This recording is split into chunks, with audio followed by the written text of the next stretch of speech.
Today, I'm joined by a very special guest. In fact, he's the first ever professional footballer that I ever interviewed. Today, I'm joined by footballer playing in Iceland and Aussie abroad, Joey Gibbs. Thank you so much for joining me today, Joey. Pleasure, mate. Nice to be here. So, I have interviewed you before, but it was over email, so you wouldn't really know my first sort of opener question I like to ask people on these video calls. Just where did your passion and love for football first begin? Yeah. Well, it was growing up. My dad and my oldest brother actually played rugby league, and yeah, my dad was quite a bit of a local legend playing rugby league. But then I think the football side of the family came from my middle brother because I'm the youngest, and he took up football and played it because he's 3 years older than me and played. And then I followed him, and I've seen the old home cam video footage of back in the day, and I think I'm about 3 4 years old, just trying to keep up with him with the little plastic Flintstones ball in the backyard. But I'm pretty sure that's where it all started, and it just rolled on from there. You know, that love for the game and liking to compete and all that has carried me through. And you mentioned your dad played, the other type of football. Australia's pretty lucky. We have a lot of sports to choose from. Not many people choose soccer or football. So was it always, the case for you that you wanted to pursue professional football? And when was that moment when you realized that actually having a career in professional football might be realistic? Yeah, I think like as long as I can remember, I guess when I started with the Australian football journey, like you play NPL. Back in my time, I think I used to live on the Central Coast, so I'd travel up to Sydney. Went to Manly, had stints at Blacktown. And I think when you're that age, 13, 14, 15, you dream about it and you want it to happen. You know, that was always on in my head. I remember kicking the ball around and having these dream scenarios in your head of playing in World Cup finals and things like that, you know. But so there was always a dream of being a professional footballer and yeah, that fantasy of it, you know. But I guess not until I kind of started getting closer to first team football, even in that NPL setup. I was pretty lucky to get a good break with Phil Moss at Manly. I think I was got my opportunity to play first team football at about 16, which was I'm very grateful for. And I was, very very young, but I think when that kind of happened, I started thinking a little bit more. Okay, you're like, this is something that's possible, and I can hopefully get something out of the game in a professional aspect. You know what I mean? But still, before then, there was always that dream and that drive to do it. But then it wasn't until I guess you started getting closer to first team football that it felt like it could be a reality. You know? And I remember my first taste of men's football, I think I was about 15, 16 as well. And I thought I was pretty good when I was playing with the kids. But when I got with the blokes, they felt like they were four times the size of me. They were bullying me off the ball, using all their experience. I've spoken to a lot of people who have similar stories. So was it the same with you, or were you more comfortable sort of stepping up into it because you're kind of a bigger guy? Well, I remember I actually started playing. I don't think I was because I'm a striker, and I don't think I was playing on the last line. I think I was coming a little bit more deeper into the middle space. So I don't think I got crunched as much as I would have maybe if I was playing a bit more higher on the line. But they're definitely. I just remember obviously the tempo so much quicker. I think that's the real difference between that youth football and men's football is the intensity it's played at and the physicality, obviously. But yeah, I just remember obviously breathing quite heavy because you're a little bit nervous jumping up into that for the debut in men's football, and I think the higher tempo as well makes you breathe a lot more. But But yeah, I think I do remember it was a step up in intensity. That's the main thing I noticed. I think the step up in intensity. And speaking of a step up, obviously your next move was sort of with Sydney FC, full professional team, full professional players, settings, aspirations, everything like that. So how difficult was that step up for you going from NPL football to training with these pros and all the like everything that comes with that? Yeah, it was it's the gap, especially back then, and maybe still now. It's a very big gap in professionalism, I think. It's all dependent on the NPL club, to be honest, but it training in the afternoons at 5:30, 6 p.m. in the NPL setup 2 or 3 nights a week, compared to going in every day in the A League setup in the morning. And it's their jobs, it's their livelihood, it's their it's their careers. So it's just the next level of a lot more serious in which you can expect because it's their whole life. So that was probably it was a good it was a good learning curve. It just kind of as being a young kid stepping into that, like I was signed on a youth team contract, so I was around the youth team a lot as well. So I kind of um got used to the environment with the youth team. And then towards the end of that season, I started getting a little bit of a sniff at training with the first team and stuff like that. So it was kind of a good transition, really, for me. Now, I mentioned in the introduction that I did interview you, years ago as my first ever interview. First article I wrote was about you, and I think, testing my memory, the first line was sort of about how your career has never been by the numbers. It's always been a bit strange, and your professional debut really kind of emphasizes that. Your professional debut was, of course, in a grand final, tens of thousands of people, big expectations, big pressure. What was that whole, week leading up to the grand final like for you being a young player, never played with the first team before, and all of a sudden you're part of this whole grand final experience?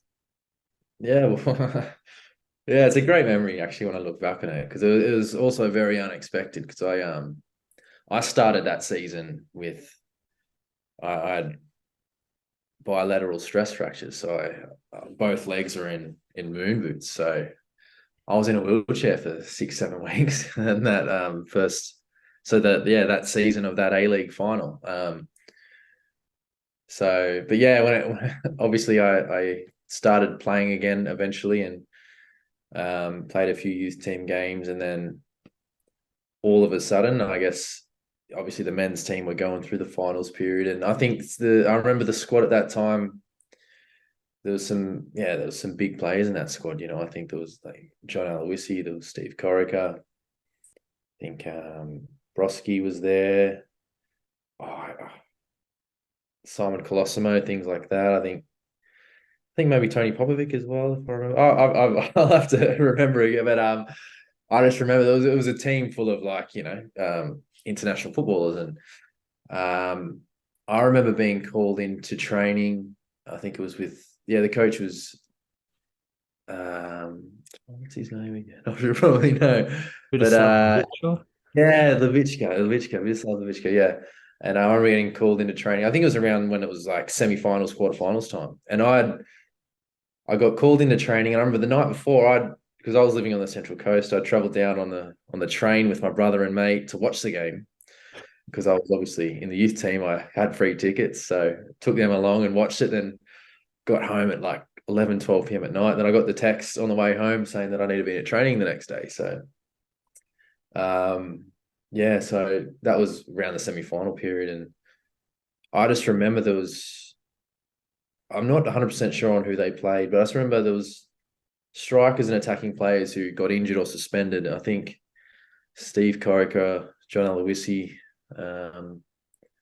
they were both, I'm pretty sure, were injured or suspended. And I just remember the group just was quite small at the time, and I came into training, and to be fair, I thought I trained quite well. I wasn't I think I didn't feel any pressure. I was just happy to be given an opportunity, and especially coming from being in a wheelchair, like it would have only been 2 months before, 3 months before. I was just, I don't know. Yeah, you didn't have anything holding you back. You were just happy to be there. And I think that was that whole, period for me. I was just, as a young kid, being given this opportunity to be around, to be in a grand final. I was just, I think I was just really happy to be there. And I think, it's kind of a good mentality sometimes because there's no pressure, no expectation. But yeah, it was a good period of my career. Bjorn scores! Sydney FC are the champions! The Sky Blues denying Melbourne back-to-back titles to secure their first championship in 4 years. Vyacheslav Levitska wins the double in his first season in Australia. And it is the first time an away club has won the grand final, plus a first Sydney success in a grand final against a Melbourne team. The golden toilet seat has a sky blue hue once more. Sydney FC, the champions. The full-time scoreline, Melbourne victory 1, Sydney FC 1. But it's the Sky Blues who take the trophy on penalty kicks by 4-2. Speaking of pressure, how do you deal with that sort of pressure? I know you said you don't really feel it when you're young, but obviously when you're in the ground, you're in a grand final, you've got thousands of fans preparing for that match, and then when your number's obviously called, how do you deal with that? And what was going through your mind when you knew you were going on in a grand final? Yeah, maybe when you look back at things, it's not true to how you were feeling at that exact time. But I look back at it in a way where I remember at halftime when the substitutes have a kick around at halftime. I remember just enjoying it, like just being like, wow, look, just having a kick in the goal. So I remember that pretty vividly. Like, and I remember not being nervous about, like, what happens if I get on? Like, because even in my head, I was like, oh, probably won't get on anyway. Like that was kind of in the back of my head. But obviously I would have loved to have got on, and I did get on. But I kind of, I just felt like I was enjoying the experience as it happened, But as I think I came on the 113th minute, if I remember correctly. And yeah, again, I'm sure I would have been a little bit nervous, but I think I was just more like, wow, shit, like, look at this. Like, I'm pretty sure that's how I remember it anyway. Yeah, pretty special. And I know you didn't have a full 90, you only had a couple of minutes, but during those few minutes, how do you think you went? Because of course this was your professional debut. Do you think you went all right, or do you not really remember it at all? I think I got one touch, so I can't really say if it was good. I'm not even sure what the touch was, but I'm pretty sure I just got one touch from the ball because I remember, my brother's taking the piss out of it afterwards, just saying to go one touch, but one touch, one medal. But yeah, no, it was I just it was what an experience, like I don't think I even remember how I played or what even happened, but it was, like the last 5 minutes of extra time in a grand final. It wouldn't have been much football being played. I'm pretty sure it would have been. I'll have to look back at the footage, but I don't think it would have been very direct and that. But yeah. Oh, a mistake, and McFlynn, it might drop for Joe Gibbs. It's going to be a Sydney corner. But his heart was pounding there. Joe Gibbs, 17 years of age. It was. The ball was spinning away from him. With the up and over, looking for Bridge. Layer back on the park, gets there, and then Joe Gibbs is fouled rather blatantly by Kevin Muscat. Welcome to the Hyundai A-League. Muscat 36, Gibbs 17. I think Kevin Muscat had been a pro for about 4 years by the time Joe Gibbs was born. That was your only, sort of appearance at Sydney FC. You did have a brief spell back in the NPL, and then you went to Belgium. Now, what was that whole move like for you? Obviously, you're still quite young. You're going to Europe for the first time. How do you enjoy the experience? I don't think you ended up playing there, but it still must have been a pretty good experience to experience European football coming from Australia. I look back on it, it was a move where like it was a like I went there to play. It was it was a lower division of Belgium. I went there to play and be there for a while in order to get a European passport as well. So there was a few things to it, and I was advised by my agent at the time that would be a good idea. And I look back at it, and if things went well, it would have been. But yeah, a lot of things fell apart within the club. I think one of those stories in football where a lot of people don't know, but we weren't getting paid. I think investors were falling out of the club, and yeah, so I think I was there for maybe 5-6 months and got paid a month. So I was living in a hotel the whole time, and yeah, it was a funny experience, but it was a great experience. I look back at it as a life experience. Like, I think I was 18 years old living in, it was a pretty shitty town in Belgium and not getting paid, and I think I handled myself all right. So I think that kind of held me in good stead for the rest of my career whenever I was moving to different places or experiencing different things. Because whenever you go to especially an overseas country or an overseas club, like, things never go perfectly. There's always a few bumps in the road, but I always had that experience to reflect upon and be like, oh, can't be bad as that in a way. So it was a good experience for that. And you're one of a few people who have actually played for both Sydney FC and Western Sydney Wanderers. You were part of the Wanderers' inaugural squad. What was that whole experience like, knowing this is going to be a brand new team? Western Sydney is sort of a heartland of football. You got Tony Popovic coming in as manager. You got Shinji Ono, a couple of big name players, a couple of players looking for a second chance. That whole experience for you being a young player, only playing 1 or 2 games before, all of a sudden you're in a squad with low expectations, but, a big promise. Yeah, no, it was a great experience at Wanderers, and I think I was the last person signed. I remember having a good season at Marconi in the NPL, and then I was trialing with Wanderers a bit throughout the season, and then I was the last player signed. So yeah, I remember coming in, I think, to the squad maybe 2 or 3 weeks before the season started, and when you mentioned that, low expectations externally, but internally, there was such like high standards from from the group and from the coaching staff at that club. I remember just how hard they worked or how hard we worked.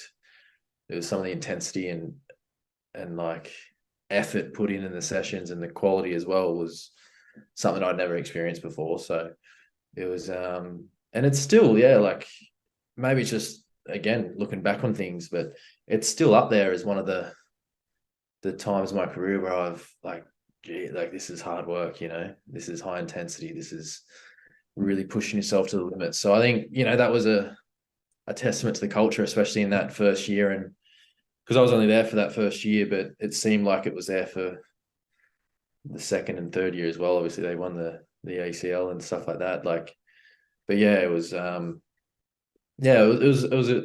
club was started in a very good way when you think about it, like winning the season in the first year and then the ACL. But if you're in that environment, you can see why. It was just the work that was put in was, really, really high quality and good. And Tony Popovic was the manager, of course. It was his first ever stint as a manager. Now, a lot of former footballers, current footballers, whoever's worked with Tony Popovic, it's kind of strange because players either love him or, not so much like him. So what was he actually like on the training ground? Was he as tough as people say? Did he give you respect? Was he completely different to how he's portrayed in the media? Or, was it a completely different story? Yeah, well, I think obviously my time with Popper was, I guess it's quite a while ago now. And I'm sure he would have changed as a coach and many times since then. But I always thought if he thought a player was, genuinely trying to be the best footballer they can be, he would, he would try and help you with that and show respect. But he was a hard coach. He expected the best and expected like 100% effort. Not 99%, 100%, and it was. We were always on our toes. It felt like, especially me being a young player who wants to do everything right.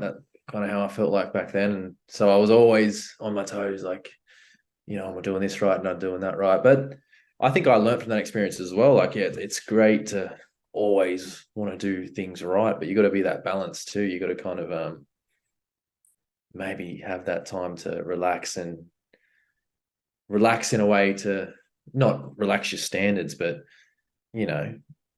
just go with your own intuition a bit as well, especially as a striker, not being so, what am I doing? Does the coach want me to do this? You get a bit highly strung. And I think I look back at that period as a player, I think maybe I wasn't, if I was a bit more experienced in that context, I think maybe that would have served me well, But in talking about Popper, yeah, no, I have big respect for him and what he did at that club. And yeah, he was, a great manager. To take it quickly with the Dutchman.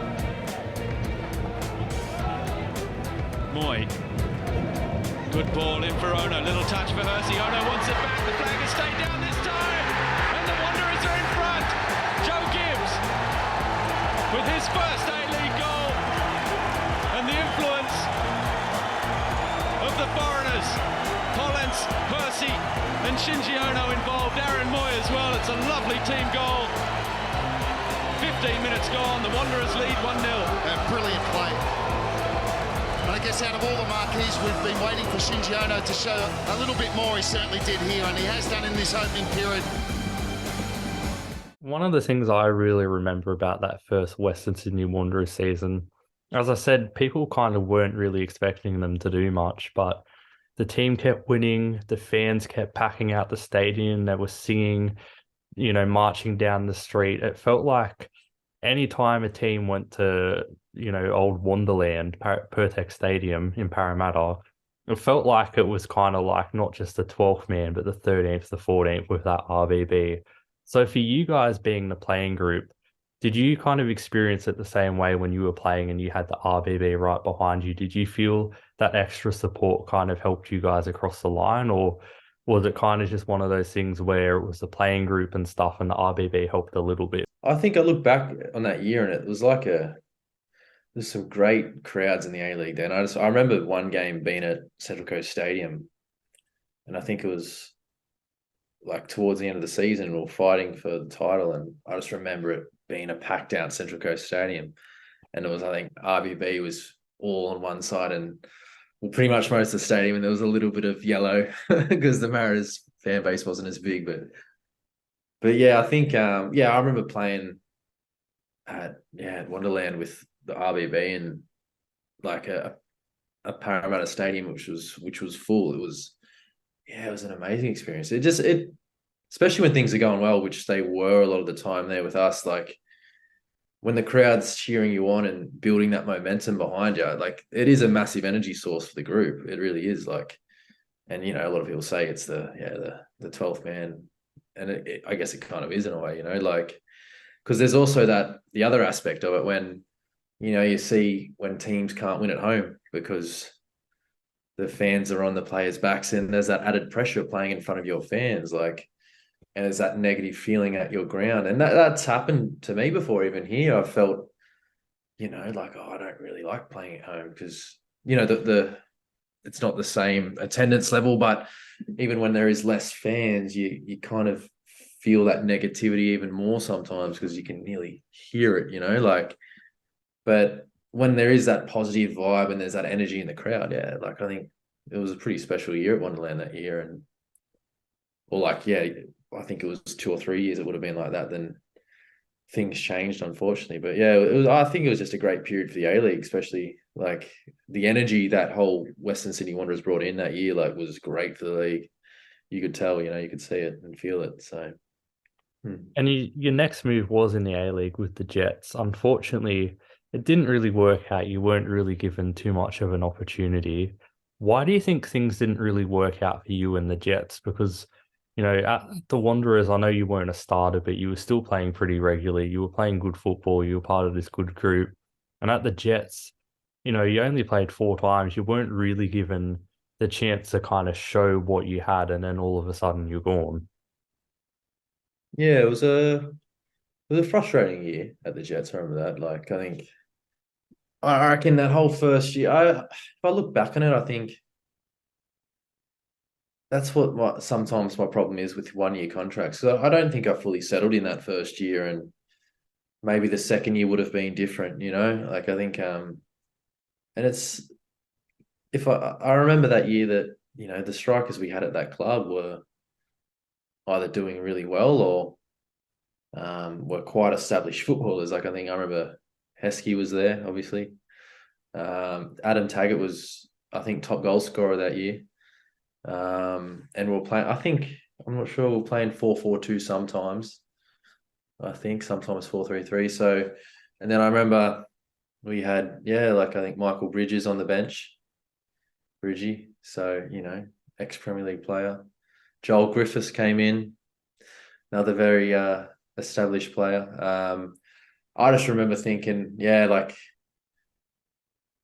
don't, there's players here that have been signed to play, and that wasn't me, obviously, So, and I look back on it and I wonder if I should have been a bit more patient and waited for other options to come up, rather than jump at the Jets. But a lot of, I thought that I had a good chance of being involved, and it didn't work out, unfortunately. But it was a disappointing year in that respect, because it would have been nice to, if I'd had a little bit of a better year, I would have probably been around in the A League a little bit longer than I would have been. So but it is what it is. And your next move, we talked about your first stint in Europe. Your next move was your first stint in Asia with Taipo in Hong Kong. I think you were there with another Aussie who I've actually interviewed, Aaron Evans.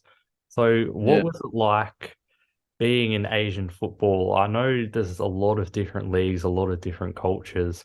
What was Asian football like for you, and what were some of the things about Hong Kong that were kind of different to what you expected culturally? Well, I remember probably another move that I should have been a bit more patient with, and I rushed going over to Hong Kong. I really liked Hong Kong, but I think the club I went to in Hong Kong was not a good club, I think that club had just been promoted, and I think I was there for quite a short period of time, and I was getting about 2 touches per game because we were just defending the whole time. So it was a bit of a rush move, not the best of my career, but in respect to Hong Kong though, it's a cool city, it's full of just full of lights, full of buildings, full of everything. It was crazy. It was just buzzing 24/7. So it was a great experience going there and kind of experiencing that lifestyle and culture. Like, because I thought it's still, when I went there, it was still very Western, and it's a mix of being in the West and an Asian kind of culture. It was interesting. Like, but I look back on it as a nice experience. Like. And I'm not sure. Hong Kong's a funny league. I try and see it sometimes, but I just there's 6 new teams there because there's been quite a few changes after COVID and all that. So I'm not even sure if my team exists anymore. But it was an interesting time. And after leaving, you went to Blacktown City in the MPL.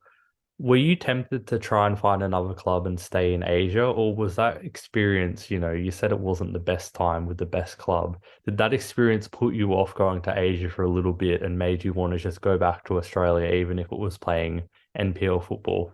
Well, I think I went over to Hong Kong initially with the idea of doing well there and kicking on in the next transfer window and things like that, which a lot of agents sell you the game of that. And I guess I was, pretty desperate at the time because I didn't want to go back to the NPL. So that's why I went to Hong Kong in the first place. But as football is, things didn't go to plan. So I went back to the NPL and it's funny, like you say, like sometimes at the point of your lowest expectation and you're quite low in regards to things like that. Like I look back at my Sydney FC time and I was, in a wheelchair. Then an opportunity comes up 3-4 months later to be in a grand final. And then, to be honest, I was quite down around that time. Like I'd kind of thought I did okay at the Wanderers, but then got moved on to the Jets. Had a disappointing year at the Jets. Felt like I'd lost my opportunity in the A-League. Made a desperate move to go to Hong Kong. Didn't work out. So I was feeling quite low, and then go to Blacktown, and yeah, I just fit in right away. Have a very successful season. A lot of the boys there are still some of my best mates today, you know. Really probably the most enjoyable time of my football career in regards to playing with a group of people that I like and doing well at the same time, you know. So yeah, it's funny how I guess the journey goes, you know. It's one of those clubs, Blacktown City, where every fan I've spoken to, every player, former or current player, everyone involved with the club just seems like absolute top people. And there's been a lot of success there. You guys have beaten an A-League team in the FFA Cup as well. So what do you think it is about, you know, Blacktown City that seems to kind of make players who go there bond and sort of form this family aspect? I think Crudo does a very good job at picking the right personalities for the group, you know. He seemed to be very consistent with that, you know. He brings in people that he brings in players and people, and sometimes I think, you know, because the majority of the group is, you know, are boys who get along really well. And then if there is one or two that come in and kind of aren't on the same wavelength, then they'll, you know, the boys within the group make them adjust and be one of the group. So it's quite a good culture there, you know. I think it is probably run top down from Crudo, you know, and obviously a lot of the senior boys there, and you know, like the Matty Lewises and things like that who've been there a while. But yeah, like it's a good club. It's a really well run club, and I have really good memories of Blacktown. And I did mention you guys, you know, beat the Central Coast Mariners, an A-League team in the FFA Cup. That's not just an important game for the club to win, to kind of say, look, we can compete with the A-League teams. But for you personally, you had a couple of tough seasons. You didn't really get the chance at the Wanderers or the Jets or Hong Kong. For you personally in that game, I think you scored 2 goals, got an assist. To be honest, you took the absolute piss the whole game. You made them look silly. How important was that for you to show on the national stage that you're still capable, you can still do this, you got goals in you, you got talent? To take it on for the bottom corner, they are in front inside 2 minutes, and it's the Gosford Bullen striker who scores the opening goal against the Mariners. To explore. Lewis continues his run, and he dragged players away from Gibbs. Nice move. Here's Giorgio Speranza. It's 2. Blacktown City with an easy goal on the eye. He put on him by Lynch. Couldn't get anywhere near it. Again, it's good organisation from Crittenden's team, but now Apia bending it, and they do have one back. It's a really tidy finish from Kwabena Apia. Paul helps it back in first time. Golic's going to rise back across the face. Apia. Oh, it's Apia. He's got a double, and I'm not sure how much he knew about the finish in the end. He almost bundled that one in, and Prendergast couldn't keep it. Intelligence of Joey Gibbs. What a brilliant ball, linking up with Arujo. Trying to cut inside on Golic. Back to Gibbs. He's got some time to play. And they are back in front. Blacktown City pegged back to 2-2, but Joey Gibbs showing all of his A-League class of yesteryear, commanding his area. There it is. They've done it! Blacktown City pull off a monumental upset. They knocked the Mariners out of the cup. No, it was a night which, you know, everything went really well. And yeah, for me personally, I guess, like, because I'm a Central Coast boy as well, so I don't know, it felt good scoring against, you know, the local A-League club, and obviously more importantly, like, winning the game and moving on. Like, I think it was massive for the FFA Cup and Blacktown obviously too, because I don't think at that stage, many of those what do they call them, cup sets had happened yet. I think maybe there would only been 1 or 2, but yeah, no, it was a really good night, you know, because I think there was belief in the group. And I just, you know, when NPL teams play a lot of the A-League teams, there is, like, we did do a lot of sitting back, and obviously the intensity is higher because they're moving the ball quicker. But we dealt with it and were quite clinical when it came to scoring goals. And I think Tristan would have pulled off some big saves as well, if I remember correctly. But it was good. And it was good for your confidence as well, especially mine, just knowing that, like, just reinforcing that, you can, it's not all over yet, you know what I mean? Or not that being in the NPL is over, but there is a feeling sometimes when players drop from the A-League to the NPL that, it's not going to be the same again. And it is very hard to get back from the NPL to the A-League. It's just a fact. I don't think it happens much anymore if you're over a certain age. But it was a good night for that, for my own confidence, I think, as well. And when the FFA Cup sort of started, we started seeing players who were doing well in the Cup start to get noticed by A-League sides and start to get, opportunities. Kenny Athiu, Jai Ingham. Was that the case for you after your, solid performance against Central Coast Mariners? Did you start to get a lot of interest from the A-League, or was it, not really there? No, no real interest there, really. I don't I don't know what, at that age I would have been, 25, and I think,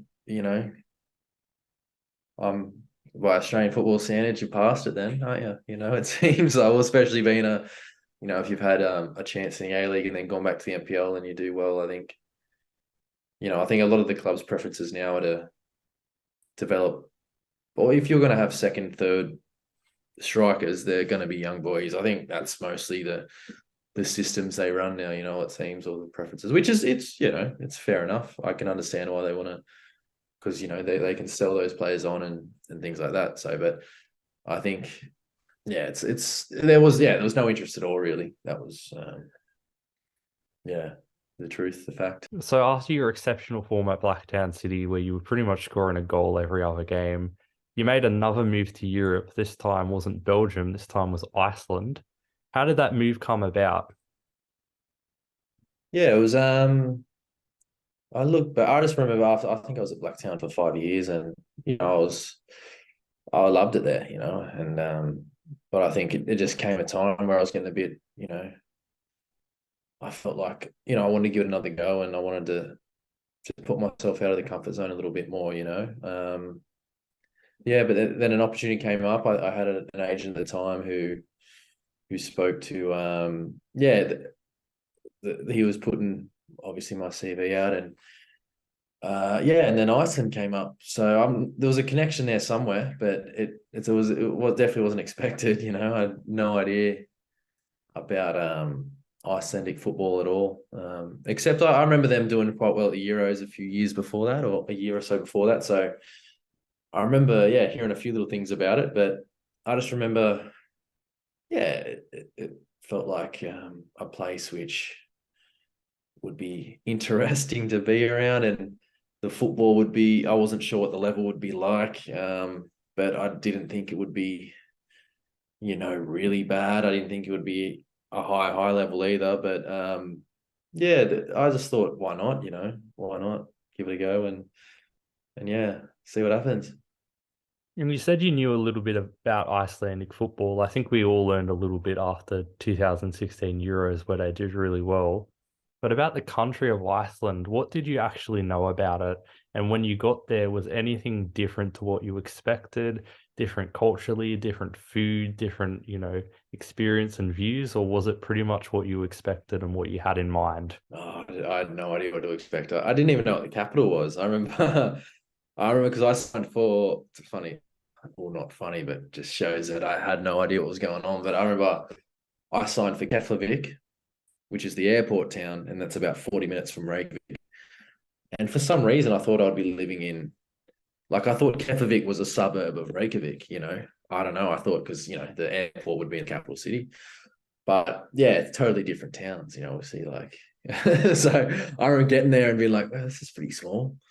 But it's, Keflavik is like a sea town, obviously, and the airport's 10 minutes from that. And then Reykjavik's the city, which is where I'm in now, which is a lot more urban and a lot more stuff going on. But I remember, just because I remember looking on Google Maps, I must have got it wrong before I'd even gone to Iceland. I was like, okay, so Keflavik's there and Reykjavik's there. Like I thought that was a real short journey, but yeah, it's a good 40 minutes or so. So I just remember that. And then when it comes to Iceland, like you can't expect how cold it will be, especially coming from Australia. I remember, yeah, it was snowing when I arrived and it was just freezing, you know. So that was something that, you know, it takes a while to get used to.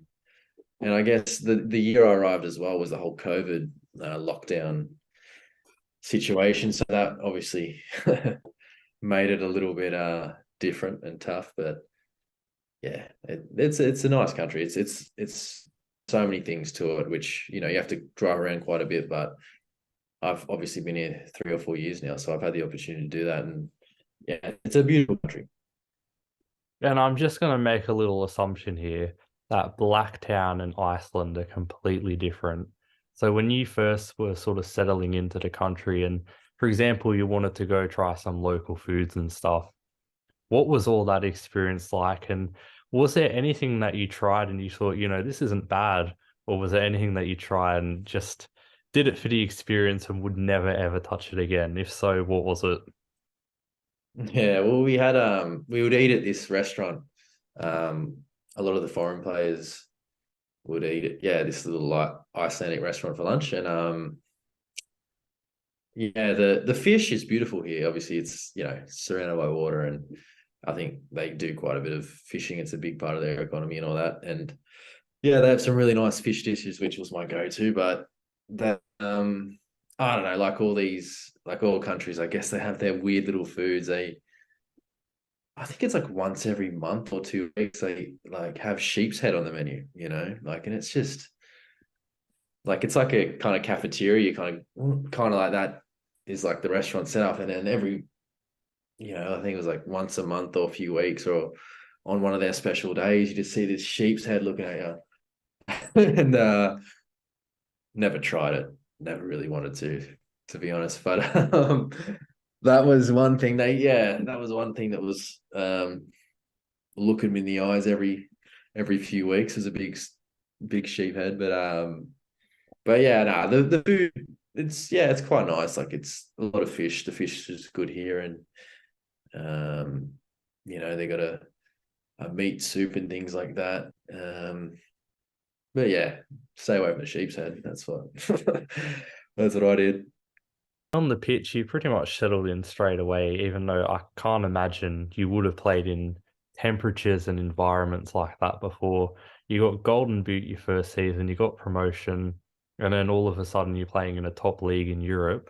What was that whole first season like for you, and how difficult is it to actually play in these temperatures and these environments week in, week out? In regard to the environment, it wasn't too bad because when the pre-seasons, when it's really cold, and then we play in summer here, and it's not too bad, you know, like actual season time, it was fine, you know. And yeah, when it comes to my first season, everything went really well, you know. I look back on it, and it probably wasn't an amazing level thinking of it, because it was the second division here when I came, and it was probably similar to maybe NPL level, I think, you know. It was probably similar to that. So it wasn't a big step up in quality or anything like that. It was pretty similar. But I was on a very good team as well for that league, you know, because our whole goal was to get promoted, and we did that, which was great. But, you know, I was a striker getting a lot of service as well. And yeah, that was a great year because I was getting a lot of chances, scoring a lot of goals, and yeah, it was a great year, you know. And I think the year in general was also like, it was tough because at the start I was, you know, I think I had that whole 8-week lockdown here by myself in a little cabin, you know, so it was quite a bit of it was a dodgy start, but then it ended up being really well, which I'm happy that's how the story unfolded, you know. And you had a couple of good seasons at Keflavik, both in the second division and first division, not just, you know, for the team, but for you personally too. You've now moved to another club in Iceland, Stjarnan. I know we were joking about pronouncing it earlier, so I hope I pronounce it right. Were you always going to stay in Iceland because you settled here and enjoy it, or were you looking at other options in different countries and different leagues? Yeah, well, I was actually when I finished at KEF was actually to come home or maybe try Asia. That's what the plan was, and it was a period where we were a little bit unsure about things. We just had our first actually, so we were kind of, yeah, is it right to go back over there and try and see what happens with it all? But I don't know. We like Stjarnan with me and yeah, because I've been in Iceland a while now, and I knew that they're quite a good club, a stable club.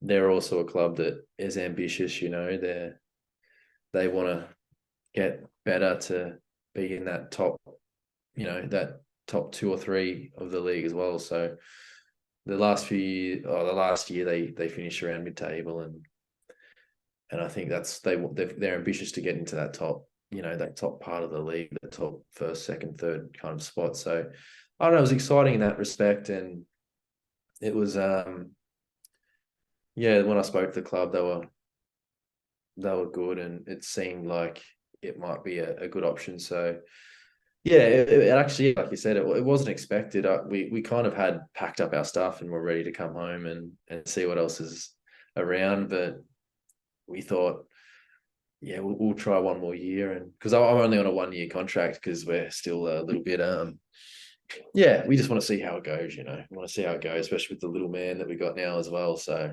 that's where we're at. And your season just started. Unfortunately, I think yesterday you guys had a 2-0 defeat. But for you personally, if it is one season you got left in Iceland, what are you hoping to achieve, and what can we expect to see from Joey Gibbs in 2023? Yeah, well, no, first of all, it's been a little bit of a frustrating preseason. I've had a few injuries, which I don't usually get, but and I think, yeah, I only playing a few minutes the other day because I'm still coming back is frustrating. But I don't know, first of all, I want to get myself fully fit, and I want to score goals and be successful with this club. I think that's the reason I'm here and the reason they signed me, and I think there's enough talent in our squad to be successful, and I think I'm just looking forward to being involved with the boys, and I think, yeah, it's a club that has a lot of potential, like I've said. So I'm looking forward to that, and we're still quite positive about the year and how things can go. Well, those are pretty straightforward goals, so hopefully you achieve them. And all the best for the rest of the season. Thank you again for joining me today. It's been an absolute pleasure. Thanks, mate. It's been great. Always good to chat. Thank you for watching. This video is sponsored by Arrow Sport.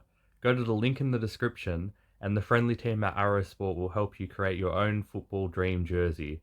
Whether it's starting from scratch or using one of their many templates on their website, creating a jersey with Arrow Sports is easy, and prices start from just $50. Go to www.arrowsport.com.au and make your football kit dreams become a reality.